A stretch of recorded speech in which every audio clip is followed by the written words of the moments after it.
Un paysage entre steppe et savane. Le ciel, bleu de Prusse. Deux nuages gigantesques d'architecture inconnue y flottent comme tenus par un squelette de fil. Le plus beau, à gauche, pourrait être un animal en caoutchouc échappé d'un parc d'attractions ou un morceau d'Antarctique dans son vol de retour. À l'horizon, des montagnes plates. Sur la droite du paysage, un arbre. À y regarder de plus près, ce sont trois arbres de hauteurs différentes en forme de champignons, tronc contre tronc, peut-être provenant d'une même souche. La maison au premier plan, de fabrication plutôt industrielle qu'artisanale, du béton probablement, une fenêtre, une porte, le toit caché par le feuillage de l'arbre. Il est d'une autre essence que le groupe d'arbres à l'arrière. Devant la maison s'élève au-dessus d'elle. Son fruit est visiblement comestible. Ou propre à empoisonner des autres. Une coupe en verre sur une table de jardin. Encore à demi dans l'ombre de la couronne de l'arbre. Offre 6 ou 7 de ses fruits, semblables à des citrons. De la position de la table, bricolée grossièrement, on peut conclure que le soleil, ou du moins ce qui éclaire cet endroit à l'instant de l'image, est au zénith. Peut-être le soleil est-il là toujours et pour l'éternité? Qu'il se déplace? Qu'il se déplace, rien dans l'image ne le prouve. Et les nuages, si ce sont bien des nuages, flottent peut-être sur place. Le squelette de fil, leur fixation à une planche bleue, tachetée, arbitrairement appelée ciel.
Salut à toi, Ulysse.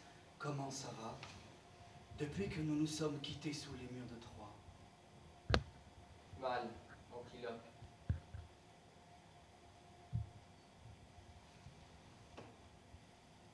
Regarde ce paysage. L'armée des Grecs et celle des Amazones s'y battent comme de loups enragés. Savent-ils seulement pourquoi? Si Mars écœuré n'arrête pas le carnage, morts ils tomberont les acharnés aujourd'hui même, les dents de l'un plantées dans la gorge de l'autre. Rapporte-moi de l'eau dans un casque. Mais que nous veulent les Amazones? Nous sommes partis sur l'ordre d'Agamemnon, avec une troupe Achille et moi. On disait que Penthésilée et ses Amazones rejoignez les Troyens pour les aider à nous combattre. Nous dévorons alors la route pour contrer l'union désastreuse de nos adversaires. Toute la nuit nous avançons, mais aux premières lueurs de l'aube, sais-tu ce que nous voyons, Antilope? Devant nous, dans la vallée, les Troyens se battent avec les Amazones pentecilées. Comme l'ouragan, les nuages déchirés foncent sur les Troyens comme s'il fallait les chasser de la surface de la terre. Étrange. Nous décidons alors de venir saluer la reine des Amazones. Elle doit bien, cette vierge qui tombe soudain du ciel en armes au beau milieu de notre conflit, elle doit bien prendre parti. Et nous devons la croire notre amie, puisqu'elle se montre l'ennemi des Troyens. Ça semble évident. Jusque-là, oui.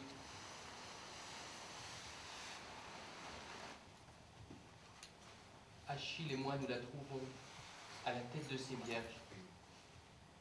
Songeuse, un instant, elle nous regarde sans la moindre expression, comme si nous étions sculptés dans la pierre. Cette Manu, je te l'assure, est plus expressive que son visage ne l'était.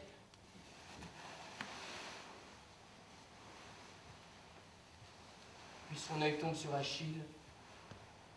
Elle rougit soudainement jusqu'au sein, comme si alentour le monde s'embrasait en un feu flamboyant. Fébrile, elle saute de son cheval et lui jette un regard sombre et nous demande ce qui nous amène. Je lui dis que nous autres Grecs étions heureux de trouver une ennemie de Priam, combien utile pour elle comme pour nous serait une alliance, et d'autres choses que l'instant m'inspire. Mais au fil du discours, je suis surpris de voir qu'elle ne m'écoute pas. Achille et moi échangeons un sourire, mais elle, fascinée, ne cesse de regarder le Péléide, jusqu'à ce qu'il s'approche timidement d'elle et lui rappelle qu'elle me doit une réponse. Voilà que ses joues rouges, soit de colère, soit de honte, l'empourprent à nouveau. Et troublée et fière et farouche à la fois, elle dit: je suis Penthésilée, la reine des Amazones est ma réponse.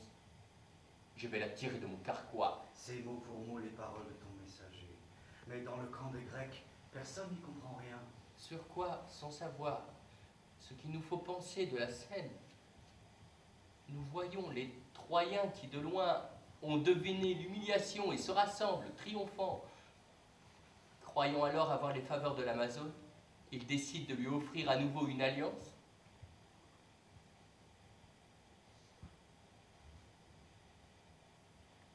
Mais avant même que leur messager ait pu secouer la poussière de sa cuirasse, la Centauresse se jette, bride abattu, sur eux et sur nous, Grecs et Troyens, et dans le flot furieux d'un torrent, broie les uns et les autres. Incroyable. Alors s'engage un combat comme il n'y en eut jamais sur la terre depuis le règne des Furies.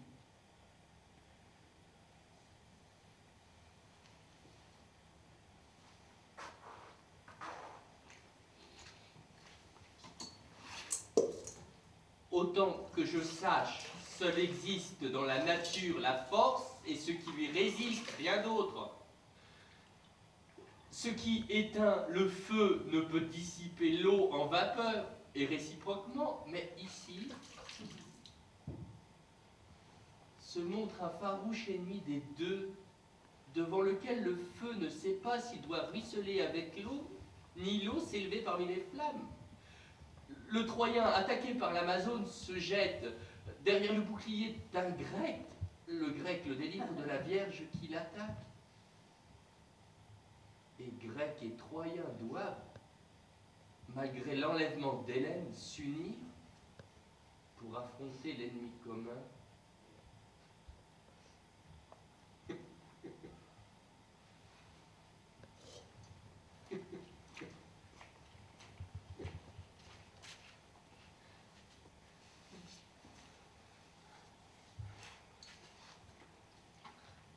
Ma gorge brûle de soif.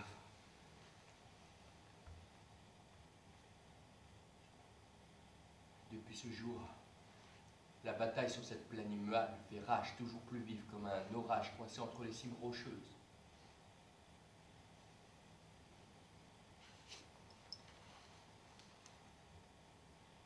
Hier, elle frappait. Comme si elle voulait l'enrager, exterminer toute la lignée des Grecs.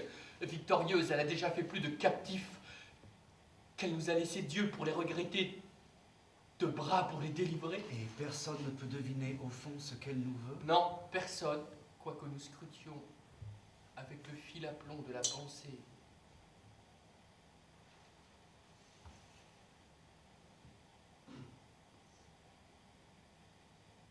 Souvent avoir l'étrange fureur avec laquelle, dans la mêlée, elle cherche le Péléi. On dirait qu'elle lui porte une haine personnelle. Et pourtant, un jour, alors qu'il était à sa merci, elle lui a sauvé la vie dans un sourire. Il aurait sombré chez les morts sans elle. Comme qui? La reine? Elle-même. Hier, au crépuscule, sur le champ de bataille, Penthessilée et Achille se sont fait face et Déiphobe, le chef ici des Troyens, se précipite pour combattre aux côtés de la Vierge. Le Troyen frappe violemment le Péléide. La reine pâlit, laisse 2 minutes tomber ses bras. Puis elle plonge son épée tel un éclair dans le corps du Troyen, son allié qui roule au pied d'Achille. Alors le Péléide, pour la remercier, lui, il veut faire pareil avec elle, mais elle esquive le coup meurtrier et se retourne et sourit et disparaît. Stupéfiant. Quelle nouvelle apportes-tu de Troie? Agamemnon m'envoie et te demande si la sagesse, vu que les circonstances ont changé, ne serait pas de battre en retraite. Notre objectif est de faire tomber les murs de Troie et non pas d'entraver l'avancée de l'armée d'une princesse libre dont le but nous est indifférent. Si tu es sûr que Penthessilée ne vient pas en renfort aux Troyens, il veut que vous autres, immédiatement, à n'importe quel prix, vous repreniez le siège d'Ilion. C'est aussi mon avis. Si elle vous poursuit, il verra alors lui-même, à la tête de son armée, à quoi cette sphinge énigmatique se résoudra sous les murs de Troie. Croyez-vous que je prends plaisir à cette boucherie dénuée de sens? Mais il faut avant tout éloigner le Péléide d'ici. Il est enragé, il faut le lier. Il ne lâchera pas, il a juré, le talon de cette Amazone, tant qu'il ne l'aura pas prise par ses cheveux et arrachée de son cheval. Essaye quelque chose, Antiloque, si tu veux. Enfonçons encore une fois calmement le coin de la raison dans sa décision folle. Tu sauras bien trouver, Ulysse l'inventif, la faille qu'il offre. S'il ne te cède pas, alors j'irai le jeter sous les murs de Troie comme une bûche, puisque le bon sens lui fait défaut.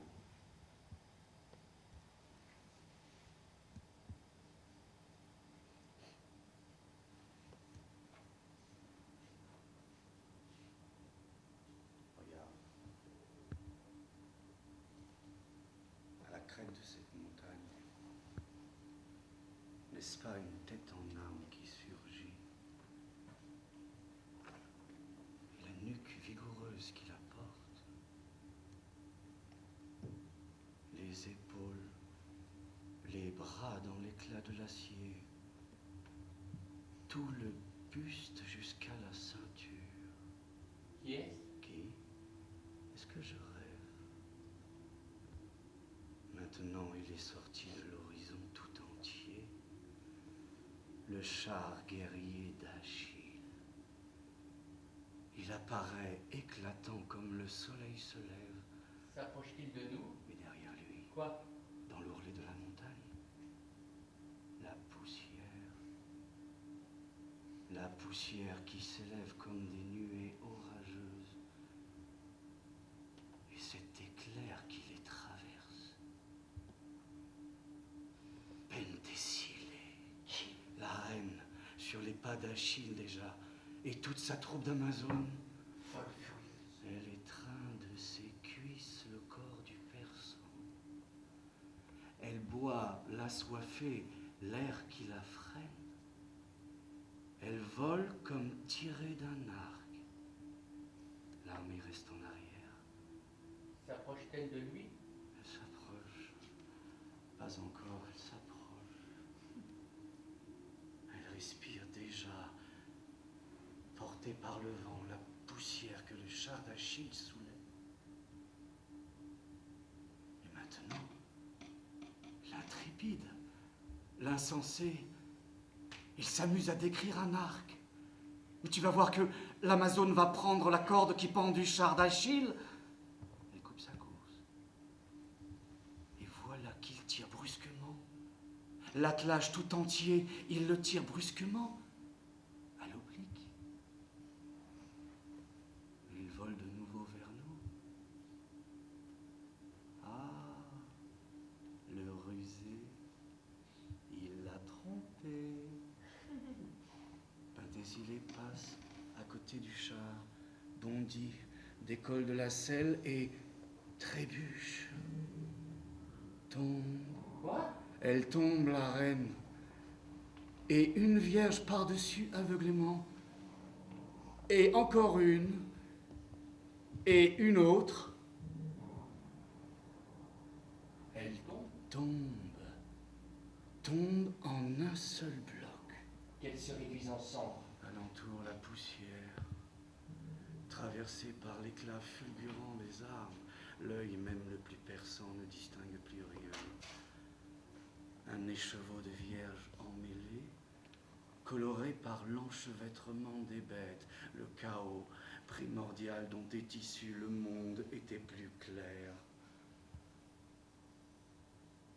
Cependant, un vent se lève.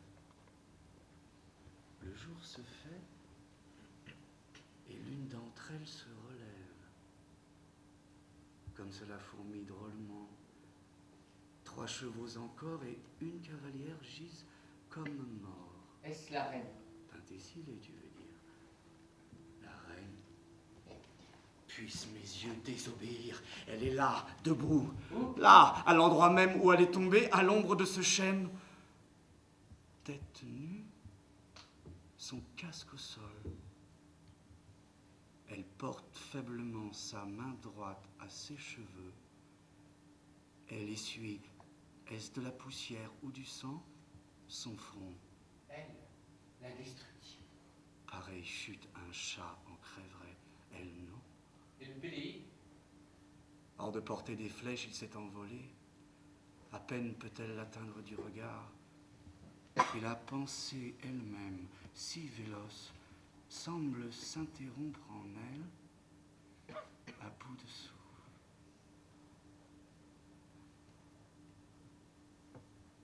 Toute notre armée, dans les rayons du soleil, surgit soudain de la nuit des forêts.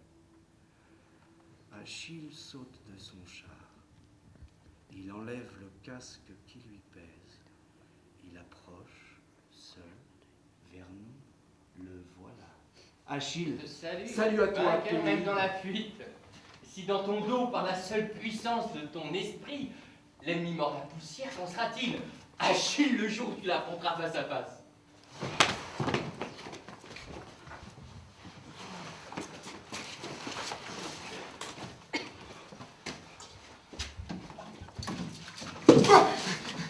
Qu'y a-t-il? Dans ce combat, tu as été d'une vitesse époustouflante.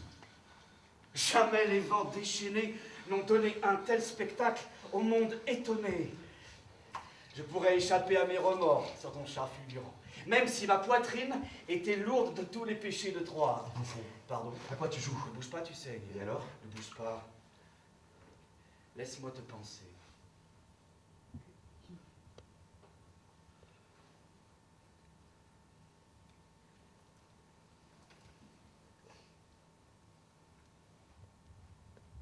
Voilà. C'est fini. Tout ce que j'ai vu me convainc que cette course maîtrisée était le fruit d'un plan délibéré. C'est à se demander si dès l'aube, tu n'avais pas déjà imaginé la pierre sur laquelle la reine allait trébucher, si sûre semblait ta course, qui l'a conduite à cette pierre. Mais désormais, héros, tu voudras bien, à moins d'avoir une meilleure idée, rejoindre les murs de Troie.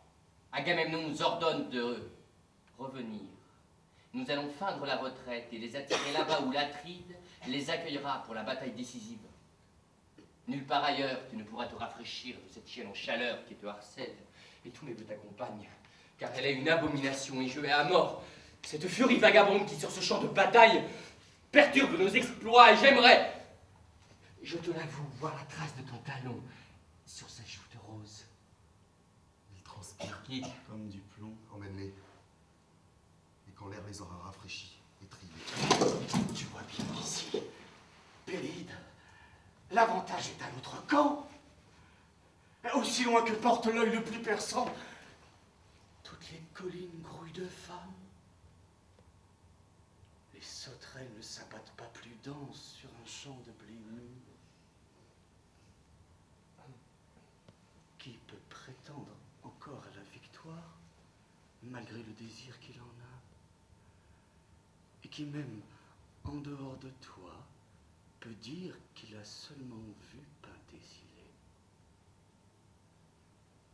C'est en vain que nous avançons dans nos cuirasses, en vain que nous lui proclamons notre puissance de prince. Elle ne quitte pas l'arrière-garde, et qui voudrait entendre, même de loin, sa voix portée par le vent, devrait d'abord livrer une bataille obscure, douteuse, à cette vermine soldatesque dévergondée, qui, comme les chiennes de l'enfer, la garde. Elle est encore là. Qui? La reine? Ne bouge pas. Un instant.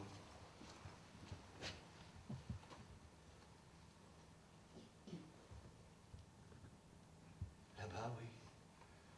À l'endroit même où elle est tombée. Côté du chêne. Son malheur ne semble plus l'affecter. Voilà. Tu peux te servir de ton bras comme tu veux maintenant.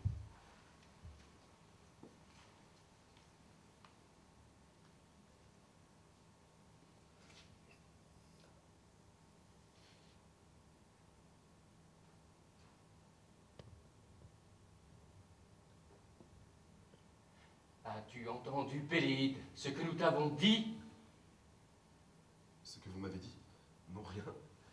À quel propos? Que voulez-vous? Ce que nous voulons? Nous te disons qu'Agamemnon nous ordonne de regagner sur le champ le camp des Grecs à Troie. Il a chargé Antiloque de nous transmettre sa décision. Le plan est d'attirer la reine des Amazones là-bas, où, au milieu des deux armées, elle devra expliquer de qui elle est l'amie, et nous, alors qu'elle choisit ce qu'elle veut, nous saurons du moins quoi faire.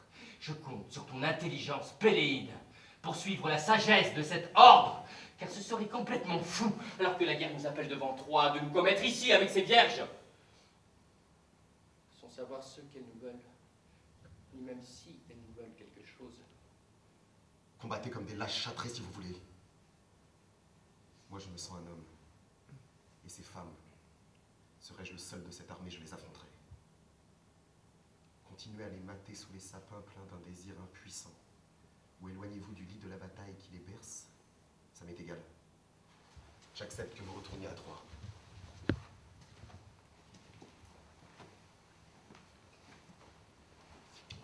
Ce que de moi veut l'Amazone, je le sais. Elle m'expédie par la voie des airs des messagers dont les ailes au bruissement mortel me murmurent à l'oreille ses désirs. De ma vie, jamais je n'ai fait le prude avec une femme. Vous le savez, j'ai volontiers cédé à leurs désirs. Et si j'ai résisté jusqu'à ce jour à celle-ci, c'est parce que je n'ai pas trouvé l'endroit dans les buissons où, sans être dérangé tout comme elle le désire, je lui ferai connaître les treintes brûlantes du fer. Partez, je vous rejoindrai dans le camp des Grecs. L'heure ne devrait plus tarder. Mais faudrait-il encore des mois et des années? Je jure que je ne reviendrai pas avant d'avoir fait d'elle ma fiancée et de couronner son front de blessures mortelles, d'avoir pu la traîner par ses cheveux dans les rues de ma ville. Elle approche. Moi aussi. À cheval! Enragé. Essaie encore de le convaincre, Tiloc. Allons par la porte, Déjà loin.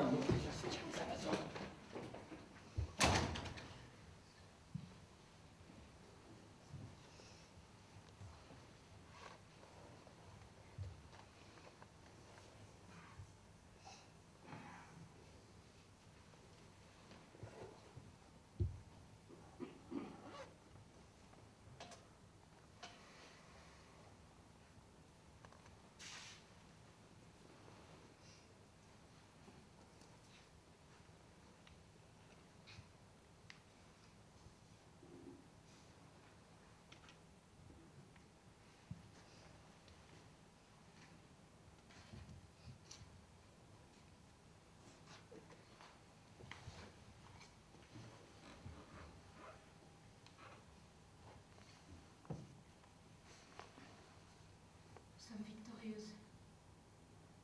Tu as triomphé. Silence sur mon triomphe. La bataille m'appelle encore une fois sur le champ.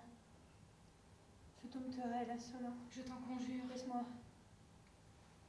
Tu sais ma décision. Je veux le voir à mes pieds, dans la poussière. Ce téméraire qui a troublé, comme nul autre avant lui, mon exaltation guerrière.